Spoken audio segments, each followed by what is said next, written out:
ہم اللہ کے دین کے لیے کیا کر رہے ہیں؟ سعد بن ابی وقاص رضی اللہ تعالیٰ عنہ بیان کرتے ہیں کہ جب میں نے اسلام قبول کیا تو اللہ کے نبی علیہ الصلوۃ والسلام کے ساتھ ایمان لانے والوں میں، اسلام قبول کرنے والوں میں 7واں شخص میں تھا کہ ہمارے پاس اتنا تنگی کا دور تھا، اسرت کا دور تھا کہ کھانے کے لیے رزق نہیں ہوتا تھا۔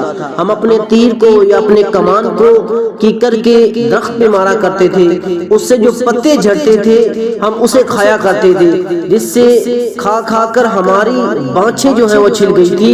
حتی یضع احدنا ما تضع الشاة، یہاں تک کہ ہم میں سے کوئی پخانا کرتا تو ایسے کرتا تھا کہ جیسے کوئی بکری مینگنے کرتی ہیں۔ یعنی اتنا اسرت کا دور تھا، اتنا تنگی کا دور تھا۔ کس کے لیے وہ آزمائشیں بھگتی، کس کے لیے وہ تکالیف بھگتی؟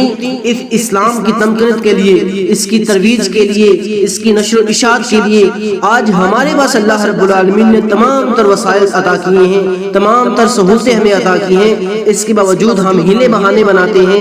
اللہ کی دین کی نشر و اشاعت کے لیے، اس کی تمکنت کے لیے ہمارے پاس وقت نہیں ہے، ہمارے پاس مال نہیں ہے۔ میرے بھائیوں، اپنا محاسبہ کریں، مجھ سمیت ہر شخص اپنا محاسبہ کرے کہ ہم اللہ رب العالمین کے دین کے لیے کیا کر رہے ہیں۔ ہمیں یہ چاہیے کہ جب دین اسلام کا مرحلہ آتا ہے، اللہ کے دین اور اس کی ترویج کے لیے ہماری مدد مانگی جاتی ہے، ہم سے نکلنے کو کہا جاتا ہے، مال کی قربانی مانگی جاتی ہے، تو ہم تیار رہیں اللہ رب العالمین کے دین کو تمکنت دینے کے لیے، اس کے دین کو نافذ کرنے کے لیے۔ اللہ رب العالمین ہمیں عمل کی توفیق عطا فرمائے۔ جزاک اللہ خیرا۔